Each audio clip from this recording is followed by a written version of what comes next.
Judith, I wish we were able to see each other in person. So thank you so much for coming, and we're very excited. You have probably the longest connection, one of the longest connections with Roshi and Chisan of anybody that I know. And it would be really lovely if you could share with us that story, and then your amazing story of, well, your life and how you met Mumon Roshi, and anything else that you would like to share with us. And I have the photos whenever you want me to share them. Okay. Thank you. You have to unmute yourself, which is probably in the lower left corner of your screen. A little, okay, beautiful. Yeah. So, do we start now? Yes, I just have to, yeah, everything is lined up. So I have the, your photos whenever you want me to. Okay, yeah, share. I'd like to give a little bit of background of how it all happened. And then, because the truth is, I didn't really meet and get to know, well, I had left Japan before Priscilla came to there, and then Do-san, Harada Roshi, comes in later. So I'd like to give some background. Yeah. You can hear me all right? Yes. Okay. Just asking me this, you know, I haven't thought of it for a long time, Wajun. So thank you. You've sent me back for quite some doing also. And I've gone back and remembered how when I was very young, I started searching. I really started searching. I didn't know why I was here and what I was supposed to do. And I searched. I went to different churches and religions and philosophies. I read Will Durant's, you know, Story of Philosophy all the way through. Well, from Plato and Aristotle, I got to Kant, and I said, I can't do this anymore. The Western stuff just was not, but everybody was trying to give me an answer, and they weren't my answers. So somehow I found Taoism and Buddhism. And my question, why am I here? What I got from Buddhism was, why are you here? I don't know why you're here, but since you're here, why don't you do the best you can? You know, and that made sense. So I started reading all of D.T. Suzuki's works.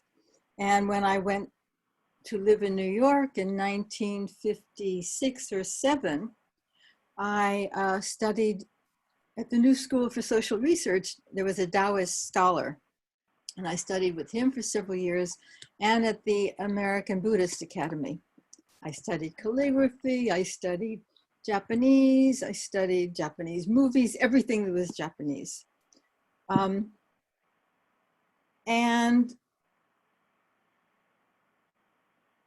Alan Watts was the popularizer at that time. And it just didn't feel right to me. It felt like there's more. There's got to be deeper. It's got to be simple. It's got to be more different. And when he came out with the book,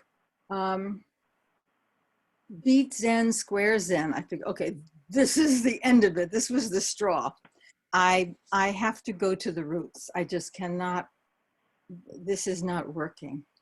So I saved up money, and by 1965, I was able to go to Japan. China was closed to Americans at that time, so I had no choice. It was definitely had to be Japan. And in New York, I had been studying Japanese classical dance as well as all of the modern dance that I was doing. And I went to my teacher and told her that I was going to Japan. And she said, oh, let me give you a letter to my teacher in Japan. And I figured, okay, Mhm. So I get to Japan with this letter, and little did I know, but the letter I had was to the emperor of all Japanese classical dance. And because I had this letter, this introduction, I was accepted into that community with, I mean, I was in dance classes with all of the top geishas, with all of the top kabuki stars, the movie stars. It was just, it was amazing. And that first year in Tokyo, I also found Omori Sogen Roshi, who was the world's top kendo master, as well as Rinzai Roshi. And I sat with him. I remember the first night I was in his zendo, I sat there and he, had the keisaku and was walking back and forth, and my eyes were just following his feet. I have never seen anything so gorgeous in my life, the way his feet really met the tatami with such knowledge and connection. And I also was taken to meet D.T. Suzuki a couple of times at his home in Kamakura. And at one point, Suzuki sensei had, and his heir and his disciple, Mihoko Okamura. And one time he looked at her and me and he said, "Oh, you two should become friends." And in fact, Call from Ashley Works. We are still friends. We became friends, and this many years later.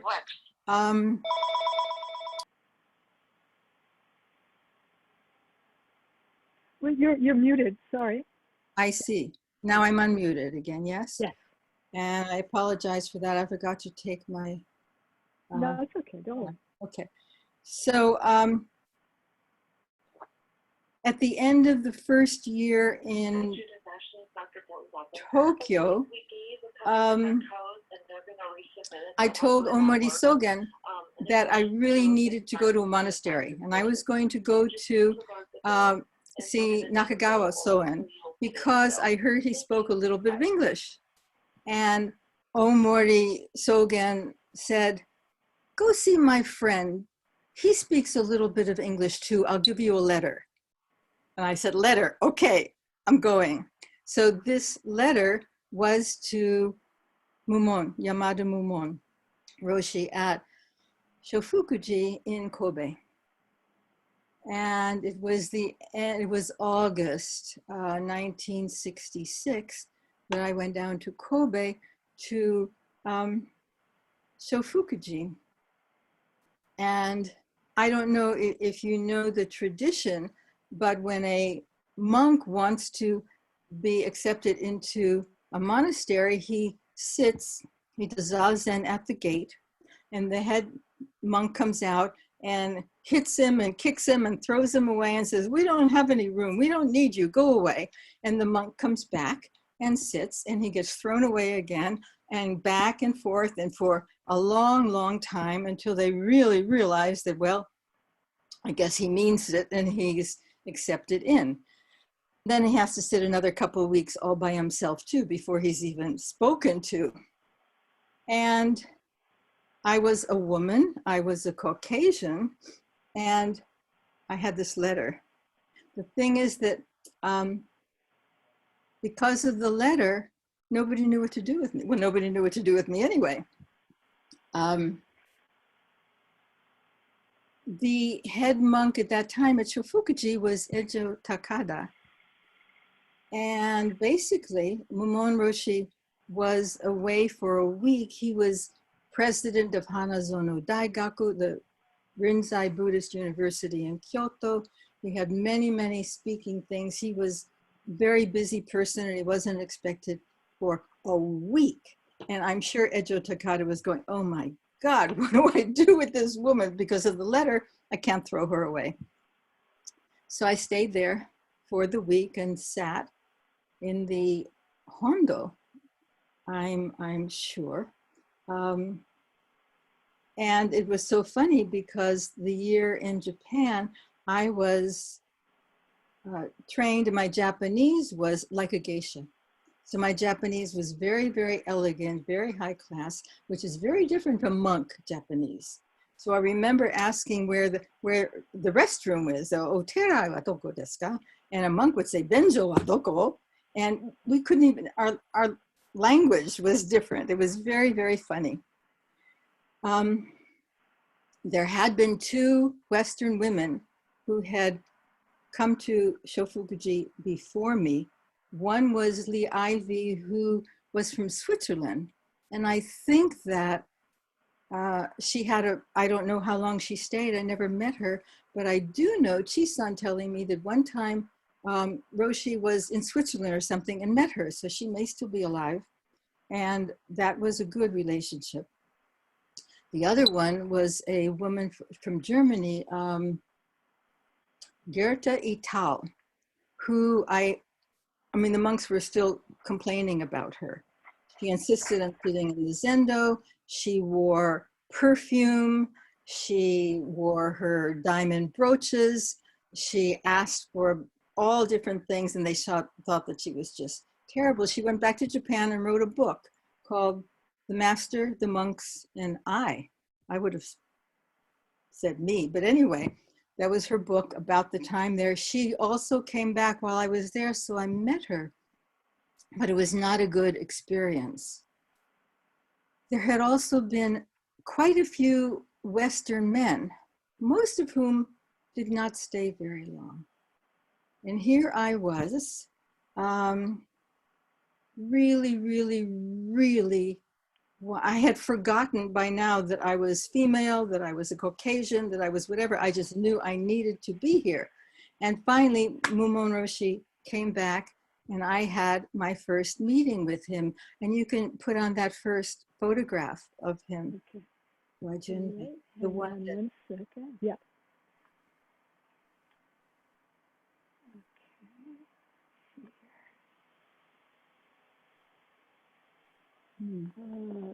Hold on, here we go. And let's see how I can do this. Is that working?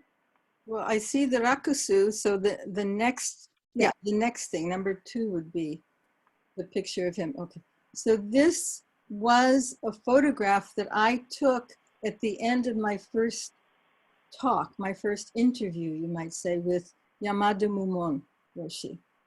And at that time, he asked me a lot of things. He asked me what I did in the United States. And I told him that I had been an aspiring dancer, a modern dancer. And he looked at me. Do you see his face? He's just so kind and always sort of with a smile. And he said to me, now you will learn the highest form of dance, movementless dance. And I thought, okay, yeah, whatever. And he said that I could stay. And he really did in our talks, and he was known for really believing that everyone was a Buddha. And so I, in all of my ignorance, hit him on that. And I said, if everyone's, because he expected me to be there and sit in the hondo all alone and just be a nice woman like a Japanese woman would be, I guess. But I said to him, I said, if everyone's a Buddha, how can you discriminate from women? You know, if the men get to sit in the zendo, why can't I sit in the zendo? And so at the end of our first, was probably long and maybe even longer for him, interview, I had permission to sit in the zendo with the monks. And basically, considering what I had heard about the other people, the other Westerners who had been there, he was very open to Westerners. I felt that I just had to prove that a Caucasian, a Westerner, could do this, and more than that, even a woman. So there you can show another, the next photograph is just of me in the front of Shofukuji. And that's, you can see the photograph's really crumply. But I'm wearing these wooden gaitas, which of course, when the gaitas are new, the slits are really, really high, and over wearing, you wear them down. So these were very, very worn, coming to be flat on the ground. Gaita. And the next photograph is just of me in the back of the, actually it's right next to the toilet on the back of Shofukuji. And so the monks were told that I got to sit in the Zendo. Actually, could you go back to the previous photo? I like that one better. I'm just saying that. So the way it is in the Zendo, and it was a very large Zendo, there were 30 monks and very serious. This was, you know, the Marine Corps of Buddhism, of even Rinzai Buddhism. It was very traditional, very, very strict. And the Zendo was very, very large. And of course, as you know, I'm sure, you know, the hierarchy is the head monk, and then the next, and then the next, and then the next, and all the way down. And then there was this long space of nobody on the tatamis. And then I was the last one, way, way, way down at the bottom. And when it rained, I was the only one that got wet. When it snowed, I got snowed on. And when the bell rang for Sanzen, I had to run twice as fast and as far as the monks to get in line, because there was never enough time for everybody to have Sanzen. So it was really, I was being very, a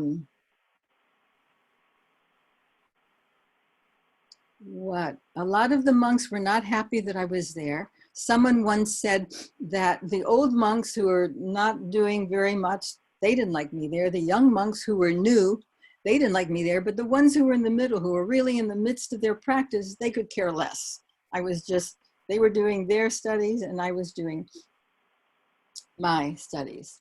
And like at Sogenji, the two monks in charge of the training program, the Zendo, they have their own little house or little room. And then when it's time to start the Zazen period, the door from the bottom, they would open up and they come in with the senko, with the incense, and put it in the front and in the top of the Zendo, and then they sit. And a new activity was added. They would open the doors and turn their head immediately to see if I was there. And then they'd go in. And every single day they would open the doors and turn, because they expected me not to be there. They expected me to fall apart like some of the men, some of the Westerners did. Open the doors, turn their head. It was sort of like this kink they had in their neck.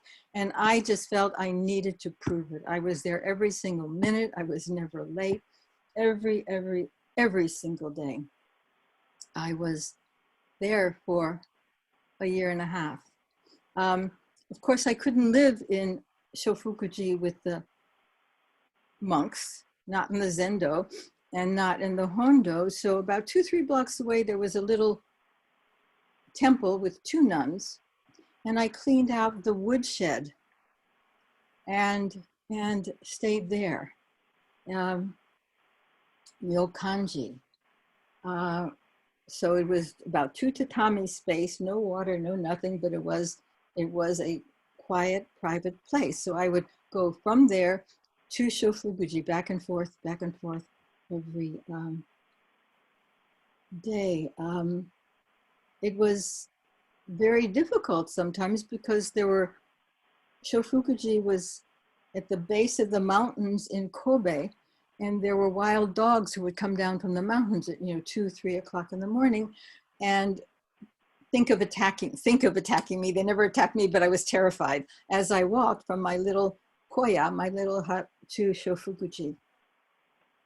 And it got so that most of you probably know Yaza, where after the day of sitting and the bells ring, then you sneak outside and go sit a couple more hours.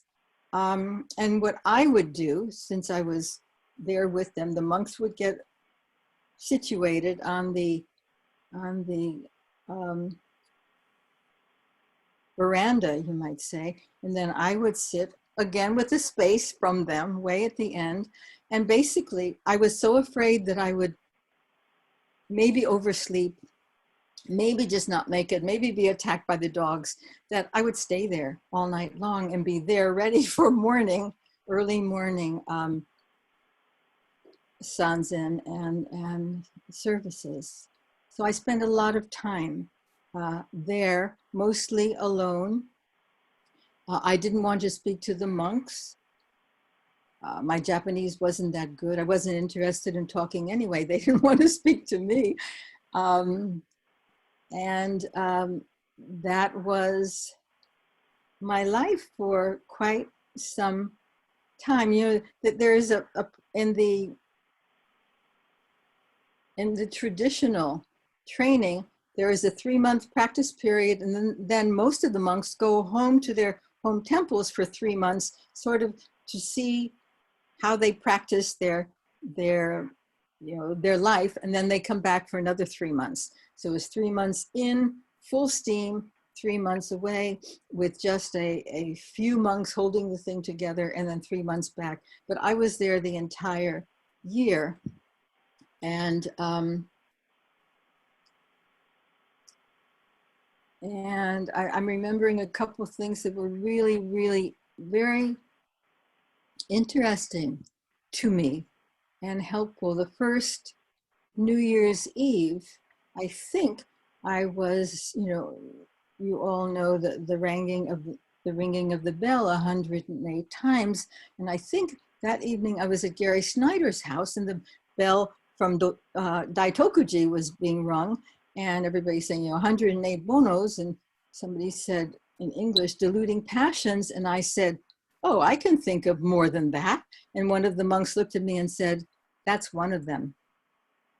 So I just, from there, the connection was really life-changing for me, I would say.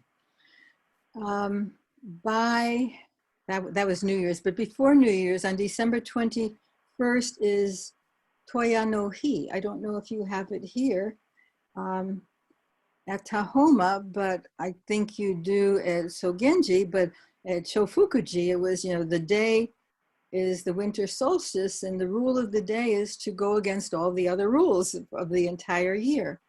And it was amazing to see what happened and how everything happened. And that first time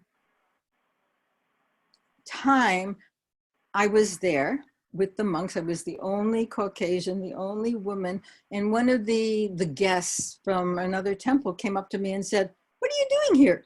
You're a Caucasian, you're a woman, get out of here. And the head monk came up to him and he said, you know what, that's okay. You don't have to worry about that. Do you know she sits with us in the Zendo? And we even let her use our toilet. And I thought, I'm doing a good thing. They're catching on that I really, really, really can do it and care.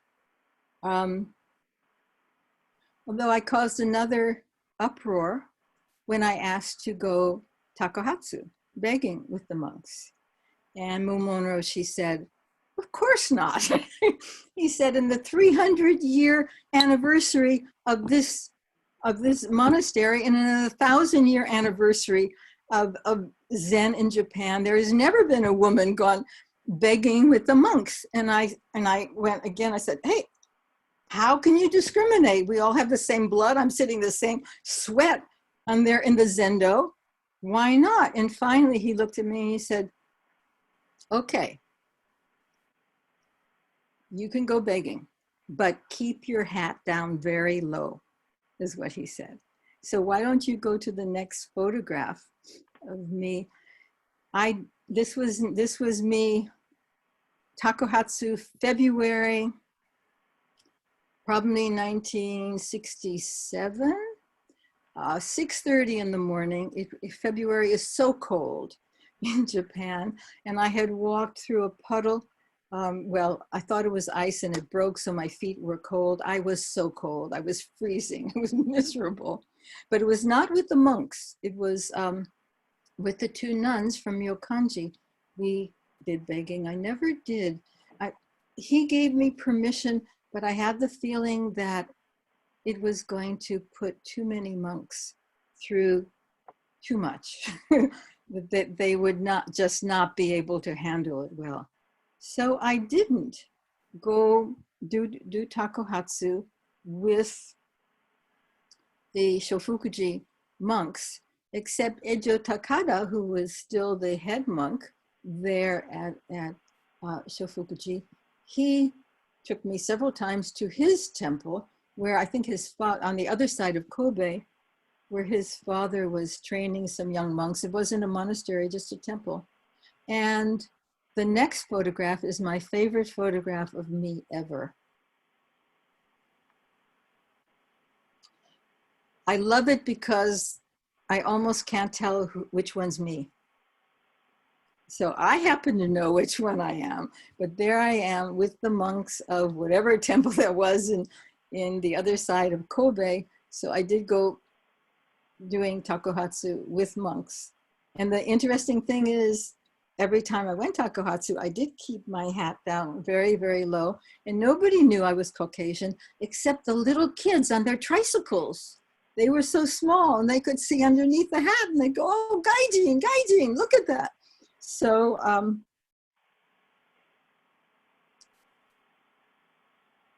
it was in many, many, many, many ways quite an experience.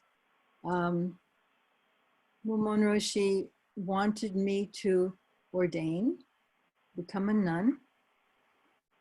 And I didn't, because I knew if I had, I would have gone to a nunnery. And I never would have seen him again, probably. I just would have been, put in the corner like the other nuns, which did not have a very good position in Japan. In fact, I'm trying to remember, there are 4 levels of activities. And for the monks, the first is meditation. The second one is maybe sutras. The third one is, I don't remember. And the next one was work. For nuns, it was just the opposite. Work was first, and sutras, and then meditation was the last for the women. Every time there was a banquet or a big dinner or something at Shofukuji, I was there, making little lanterns out of teeny tiny little eggplants and doing all sorts of things, cooking with them. But there was definitely a different order of respect,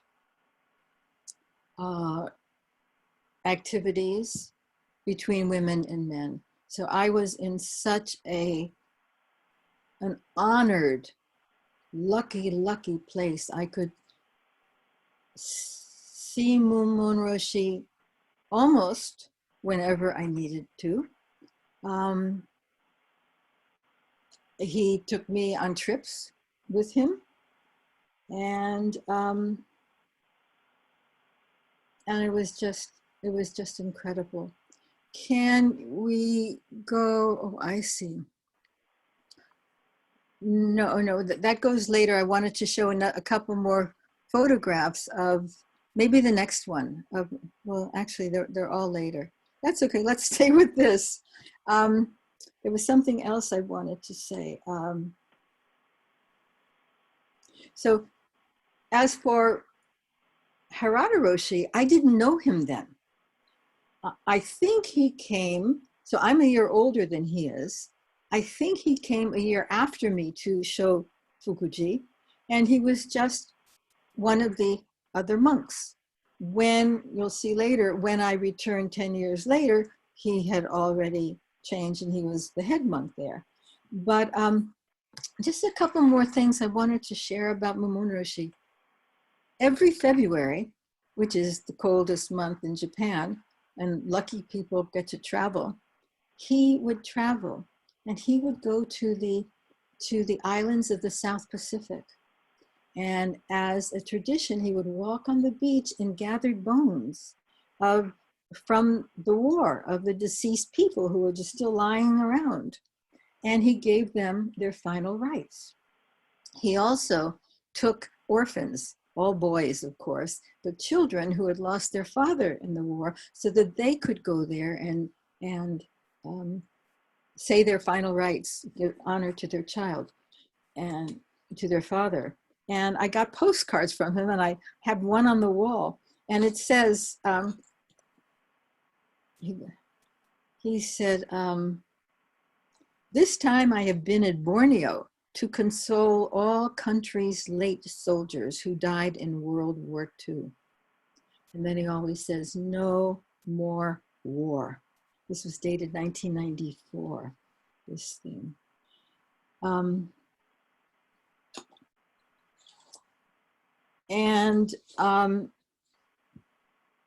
For me, it was to stay there forever, which I could have, except maybe he would have made me become ordained by then, or to go home and do the other thing that I wanted to do, which was to have a family and do better with children than I had received.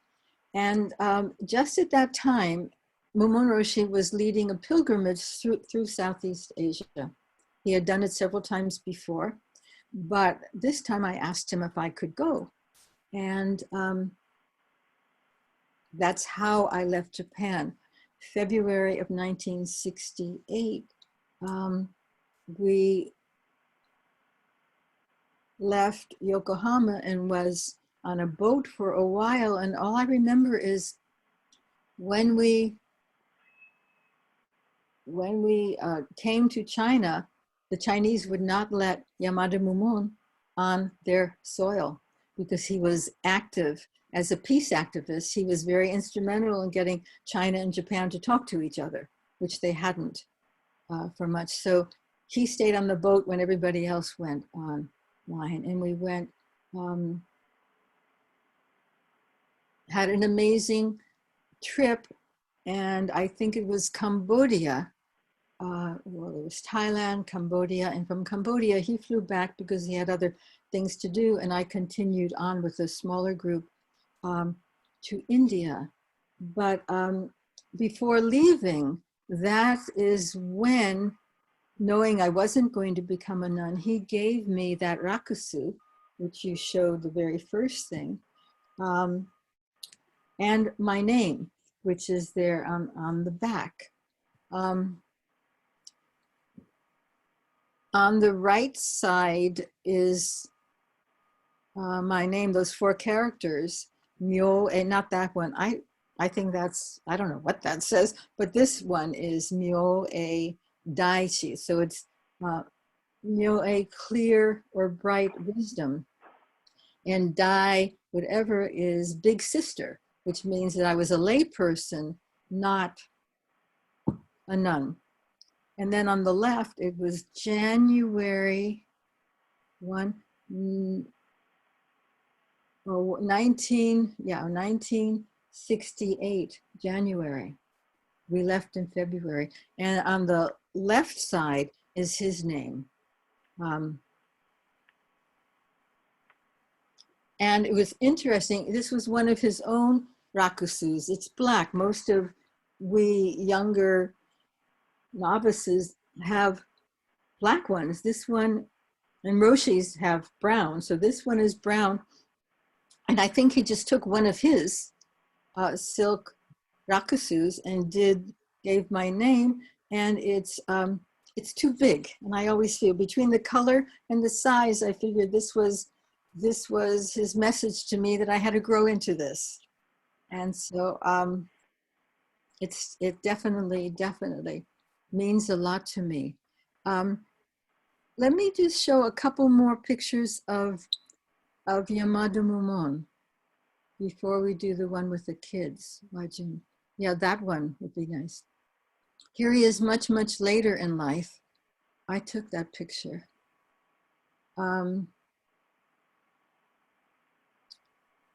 And the next one is somebody sent that to me.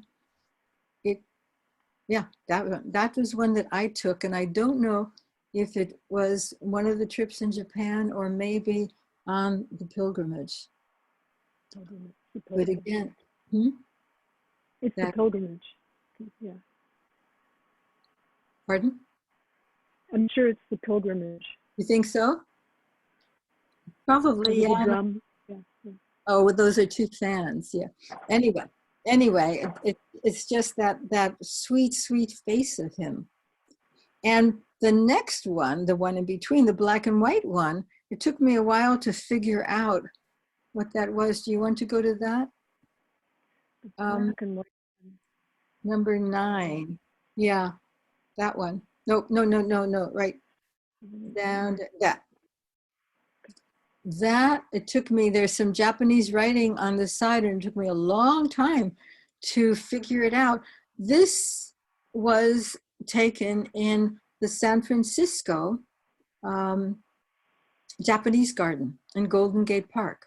The first time, I think, he was there, because it says so, and this was from a magazine, it's Zenbunka, so one of the Zen culture magazines, when he came to the United States. Now the other, when I returned to the United States, I learned many things about Yamada Mumon. I had no idea. He was called Yamada Mumon Goroshi, the top level of the Roshi. And he was considered the greatest Zen master of the 20th century. I didn't know that. I find him in books and chapters about him. And I always thought that he was such a big Buddha for me. All of those sanzens, every time sitting with him, being with him. And I was shocked to find out, to see photographs of us, he's about my size, which is not very big. And on our trip, I realized that his tabi, his feet were the same size as my feet, 23 centimeters tabi. So he was a small physical structure, but a very, very, very big Buddha. I want to give you one more example of my learning from him. I was sitting with him having tea one day. He was so busy. He had so many, many things to do, so many people coming. In the 60s, when the Dalai Lama came to Japan, the Dalai Lama came and visited him. Quiero ver cuánto, no solo el tiempo, sino cuánto haces, hijo. Tienes que tener un mínimo. Porque igual puedes estar una hora pescando civiles y hacer un solo párrafo. Claro que no. There we go. Sorry. Wow. So anyway, it was very telling that he didn't go to see the Dalai Lama, but the Dalai Lama came to see him. I don't know what year it was, but that told me something. But here I am. My story about him is I'm sitting having tea with him, and his attendant, comes to the door, the doorway and bows and said, "We have a request from the women's club of the women's group of the Rotary Club. Would you come on such and such a date and give them a talk?" And I almost said, "Roshi-sama, you are so busy. These women, they don't need you. You don't have to go and do that."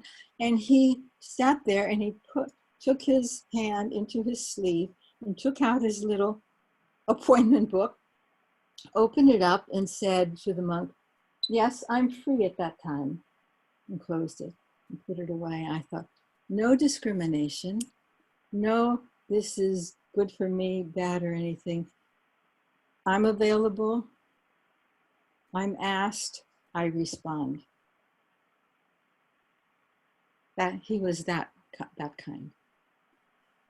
So the trip, the pilgrimage, mainly just being with him was so incredible. And I want to leave some time for questions too, but let's go to that other photograph.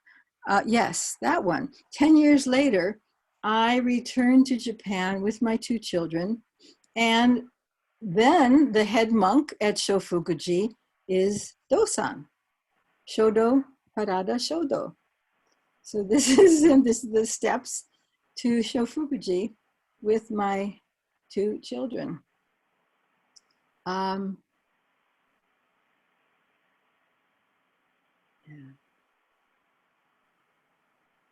Let's see. Years later, then, and then I would come back just about every year. The first time I came back, I asked if I could have Sanzen with Mumon Roshi again, and he said yes. And so the interesting thing is that I thought I would continue from where I left off.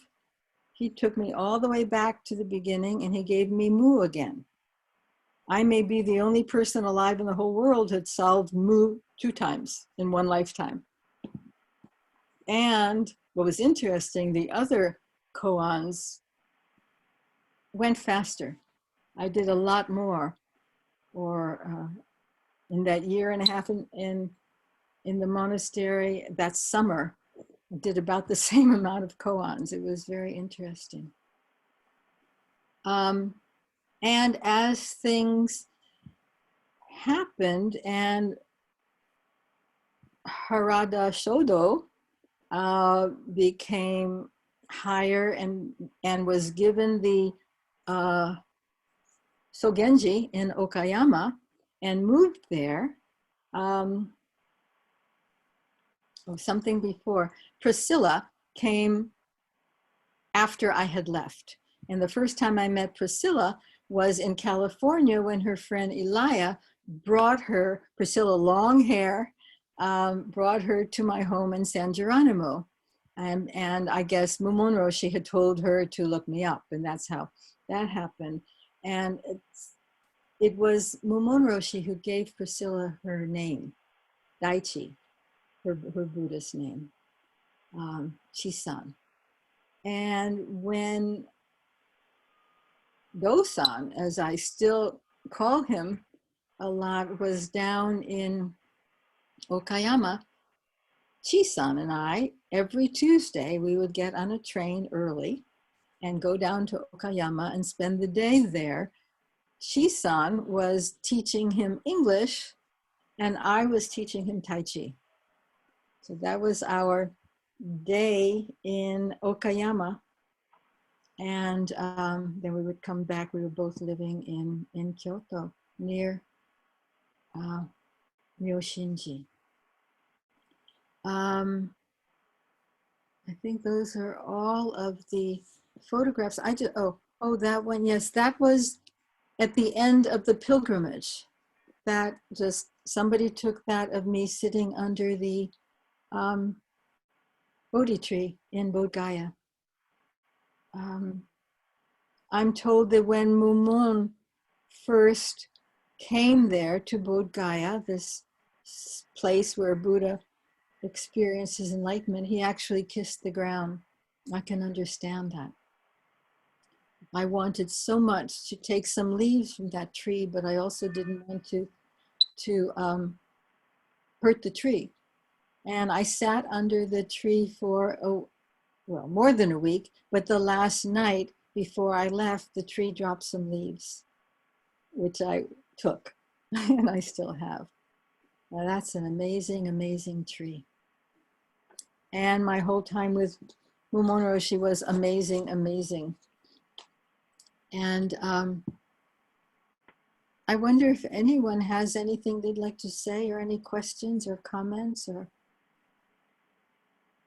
anything. I loved reading about your first breakthrough with Mu and how you worked with Mu. It was wonderful to read, and we sent that out to everybody, so they read your essay that's on your website. Oh, you did? Uh-huh. Huh. Yeah, that was the first time. Right. Yeah. Right.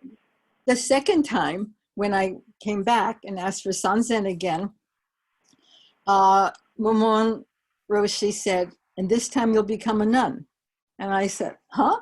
I have 2 children." He said, "That's all right. I'll find Tara a good husband." She was 6 years old. I thought, no, you know, you may be great, but this is too Japanese here. So, yeah. Amazing, Can amazing. you talk, yeah. Judyth, can you share with us how you have, how has the practice worked with you throughout your life? My time there, that year and a half at Shofukuji, changed my life, changed me totally. In some ways, it made it much harder. When I went back to the United States, I surely knew I wasn't going to become be a dancer in New York or San Francisco again. It was just,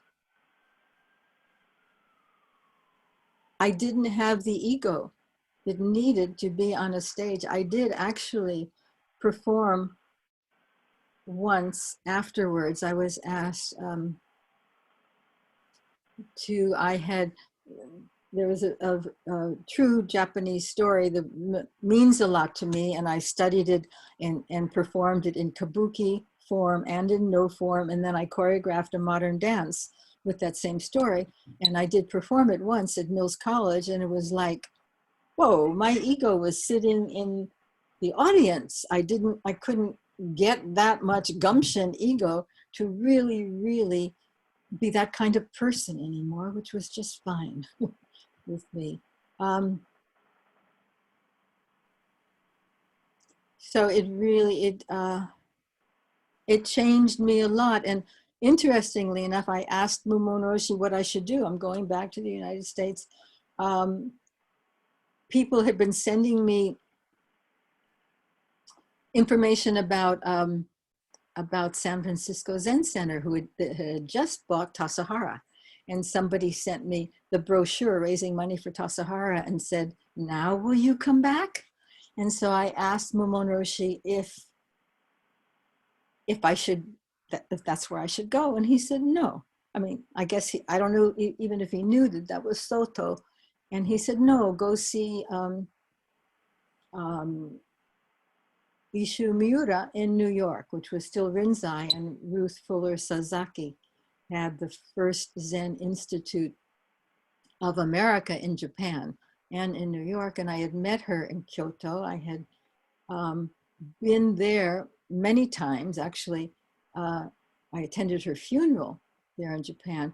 And I had an interesting time. The first time I met her, it was another teaching moment for me. She said to me, she said, well, so what did you do in New York? And I said, well, I was an aspiring dancer, and to support my habit, I was a legal secretary. And I said, but I don't have to do that anymore. Sort of thinking, hey, I've been in a monastery for a year and a half. When I go back, I won't have to do that anymore. And she said, why not? And it was like a light bulb just came and went poof right in front of my forehead. And I went, oh, yes, it isn't that because of my experience with Zen and in the monastery, it's not that I don't have to be a secretary anymore, but it's more like if I need to be a secretary, I can be an even better secretary because of my experience. And the truth of the matter was, I was sitting in a room at Zen Center one day and someone opened a door. I hate typing. I hate computers, machine. I just don't do well with them. But somebody stuck their head in and said, do you know how to type? And I remembered Mumon Roshi's, non-discrimination. And I said, yes. And the person said, would you like a job for this week typing? And I said, okay, I'm free. And I ended up typing the first newsletter for Esalen Institute, which started a whole nother line. And through that, I met my husband and gave workshops and did all sorts of things. But it was that learning of non-discrimination and just taking what comes to you and doing the best you can, which is what I learned a lot, I hope.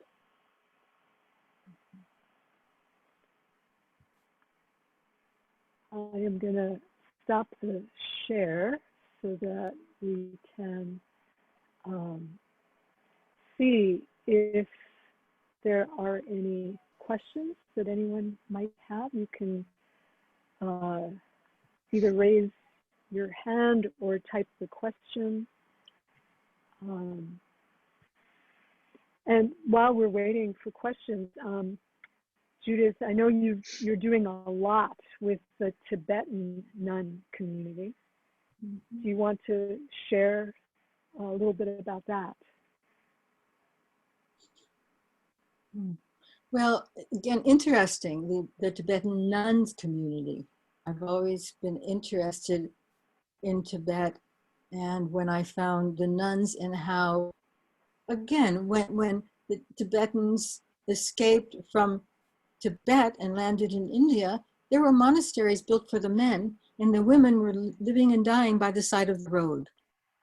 And so a group, a foundation, Tibetan Women's Project, but also it became the Tibetan Nuns Project, and it's been run for many, many years by the Dalai Lama's sister-in-law, the wife of his youngest brother.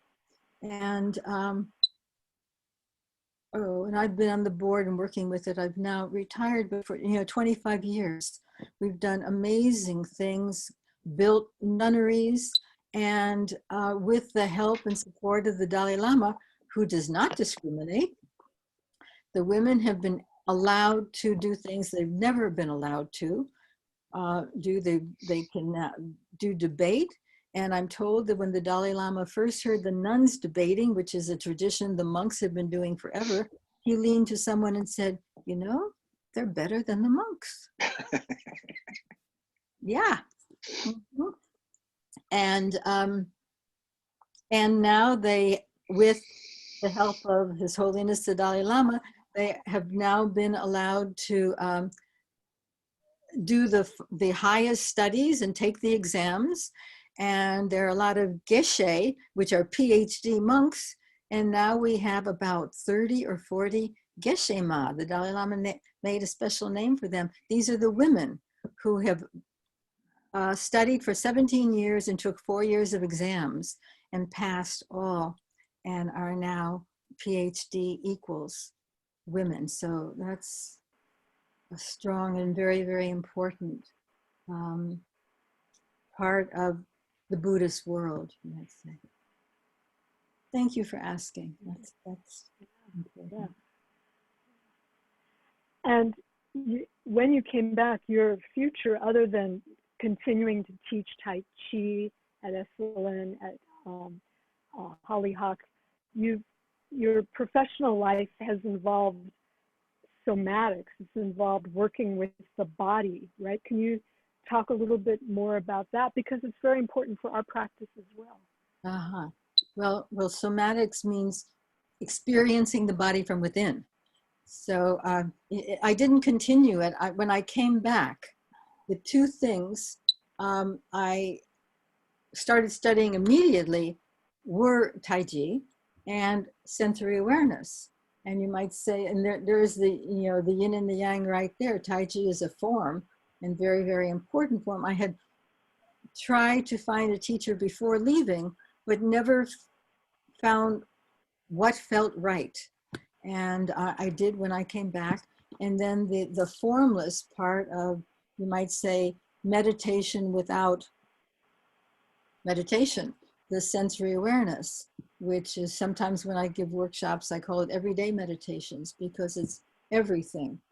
And when I started studying sensory awareness, I wrote to Mamun Roshi and I said, hey, guess what I found? And I explained it to him, and I said, now I don't have to do Zazen anymore. And, oh no, I didn't write to him. When he came to the United States, I told him that, and he looked at me and he said, yes, and you still have to do Zazen.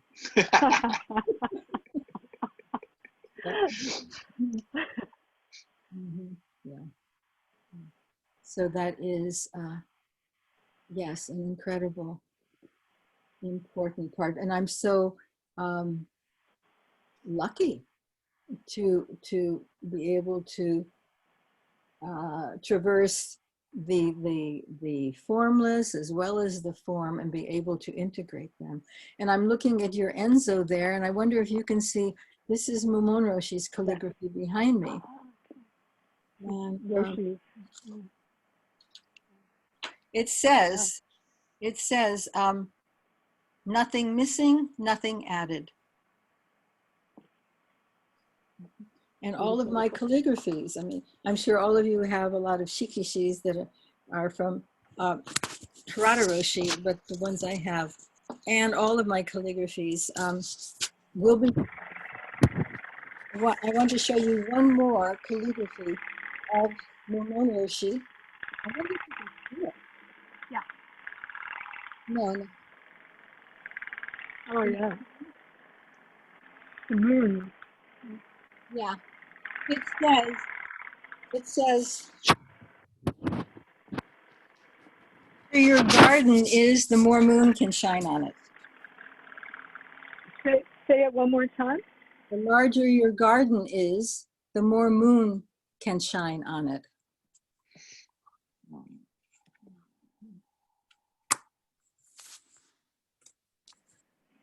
Beautiful. Anything else anyone would like to say or ask?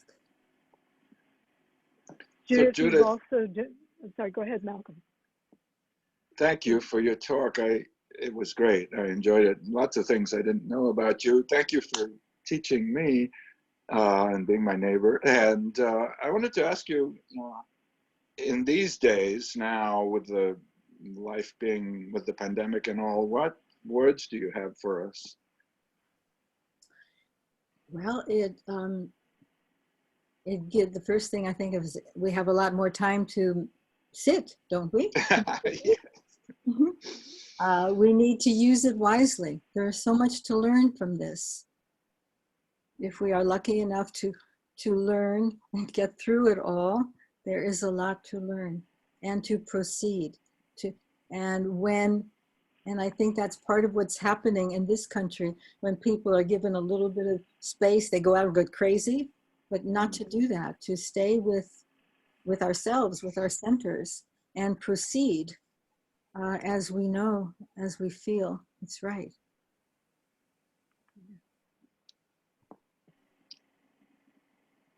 Thank you. It's nice to see you, Malcolm. Yeah. Rajan, you were going to say something? Oh, I just wanted to thank you for so many things, but also for all of the books that you've donated for our library, and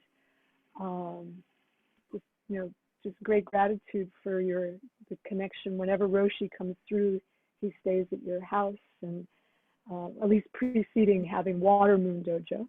Mm-hmm. And you've been a thread through all of it. And I remember being at Sogenji when you were there, and the Chisan's ordination. Chisan's ordination, yeah. Mm-hmm. Yeah. There are not many women who have had the experience that you've had, and I think I maybe speak for many people. I would encourage you to write more about that, and it's important. Your experience is important. Yeah.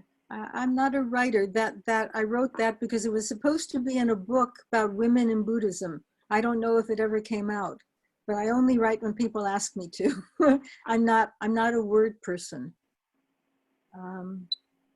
So thank you for that, but I don't think I'm going to be writing any books.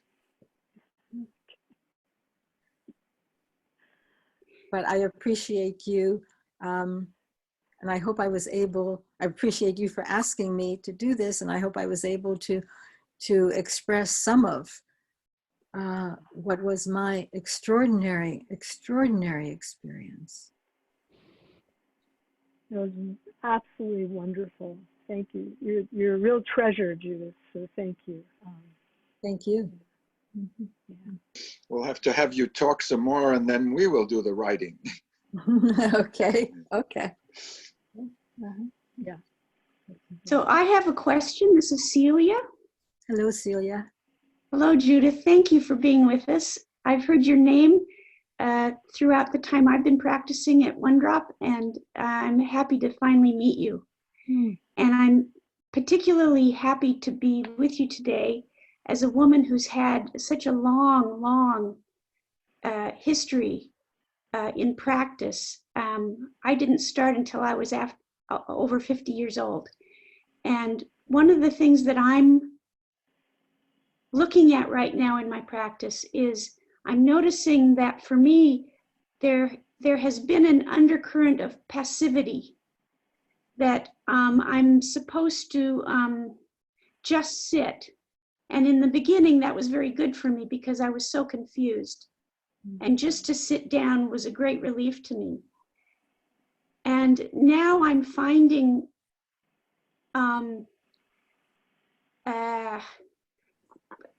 looking at perhaps ways where I have been waiting to receive, you know, the right teaching or the right something that's going to liberate me. And I'm really questioning that attitude. And I'm noticing in what you've talked about today, there were times when you said, no, that's not right for me, or when you were not a passive participant, if I'm making sense for you. And I wonder if you have anything you could say about that.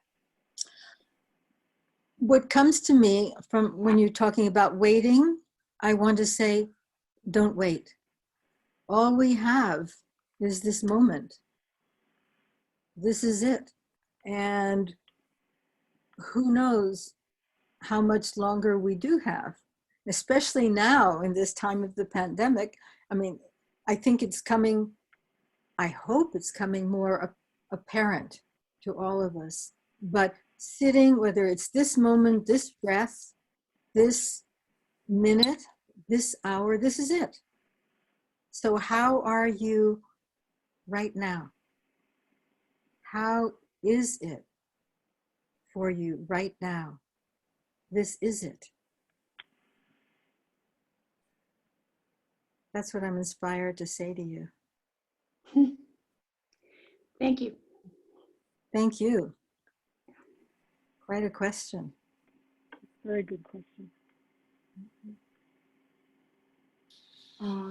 Anyone else? Yes. Hi. I would like to ask you, what would you say to Muman Roshi if you had an occasion to say him something now, after all these years? You know what I would say? Something I never said to him. I would say, I love you. That's the first thing that came to mind. And I would thank him so much. I think I did that a lot. Yeah, but just, I mean, we don't talk much about love in Zen, in Japan, certainly not back in the 60s. But I think it would be terrifying and fun for me to say that to him. I don't know if he would understand it, but okay.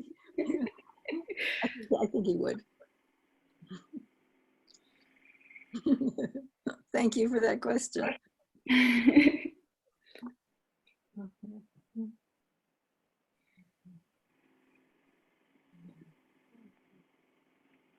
Does anyone else have any other questions? I have a question.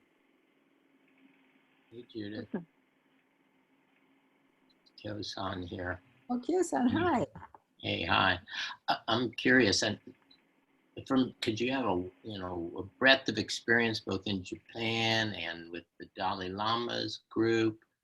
Do you have any reflections? Do you think celibacy is a meaningful thing in training, or is it just purely a cultural thing that's been laid on training? Interesting question. I discussed this a lot with my great mentor after returning, Eva Reich, who was the daughter of Wilhelm Reich. And if you know anything about Wilhelm Reich, and I became trained as a Reikian therapist, there was a lot of sexuality in that. In fact, his most famous book was entitled Function of the Orgasm. And he felt, Wilhelm Reich, whom I'd never met, he felt that sexuality on not stopping it or anything is very, very important, to let that free expression. And Eva and I, his daughter, and she was also a medical doctor and did this Reikian therapy. I said, in the monastery, there was no, energy is energy. And how we use it, we have just so much energy, and we have the choice of how to use it and where to use it. And in the monastery, in Shugyo, in this kind of discipline training, the energy needs to go there. And I don't think that there's really any space for taking that energy and sending it into a sexual direction. I think it could be very depleting on both ends. So I see a good reason for, and also, I mean, that's energetically, I'm thinking of mentally and psychologically too, so many reasons for if you're going to do, especially sincere, serious meditation, shugyo, discipline, I think to keep it as simple and straight as possible is a good idea. Also, historically, the monasteries were very powerful politically, and the shogun, in order to control their power, mandated that all the monks must marry, and that, in fact, there was a deterioration after that as people became involved with lay life, and as you just said, their energy got diluted, and it was the decline of the monastic system in Japan at that point. Energy is energy, and the way we use it is very important, and the more consciously we can use it is best. I'll tell you a story about Harada Roshi when, before Tahoma, when he was just coming mainly to California, and he was coming more and more, and I could see what was happening with all of the other Roshi's teachers. I sat Dosan down and I said, here's what's happening. There are these sexual issues, so many, this and this and this and this and this. And I said, and if you do anything like that, I'm never going to have any contact with you. And he looked at me and he said, I don't think he said, you don't have to worry. I do know his words were, when I cut off my hair, I cut that off. So when he became a monk, he directed his sexual energy into Zen, into Zazen, and away from sexuality. And that's what he said. I said, okay, I'll help you.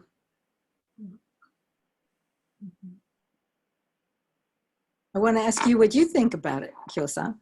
I was going to make a joke. A little known fact is that Judyth is the one who taught the Roshi the facts of life. I did. It's, I don't know. I don't really have an answer. Yeah, I'm just curious.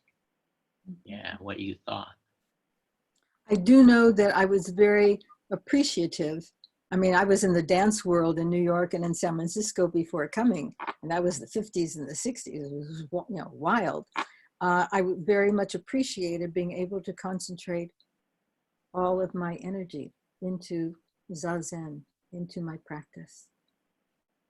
And keep it clear.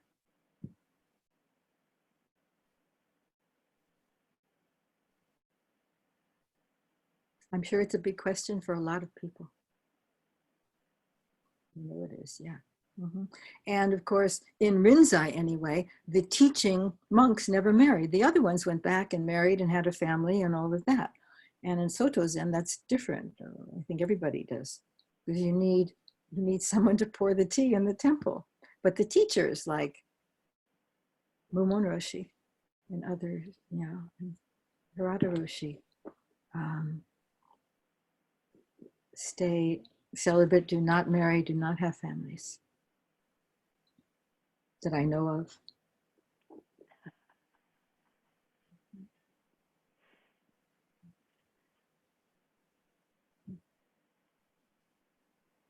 Judyth, this has been extraordinarily wonderful. Thank you so much for sharing yourself with us. Thank you for asking. Yeah, it's really wonderful, and I hope you come back sometime and share your wisdom with us. We have a lot to learn, and deeply appreciative of you embodying the practice so beautifully. So, thank you. Yeah. Thank you. Love you. Mm-hmm. Thank you all very much. And next Tuesday, we have Alan Sanaki, who's going to be joining us. I think you may know him from San Francisco, possibly, Judyth. I'm sure your paths have crossed. Yeah. Mm-hmm. So, yeah. So, yeah. Thank you again, and see you soon. Thank you. Thank you so much. Thanks for your help with the photographs. Oh, you're welcome. Sorry to cause such a mess. They're beautiful. They're beautiful photos. They're amazing. Thank you for sharing those. Yeah. Judyth, thank you so much. So lovely to see you.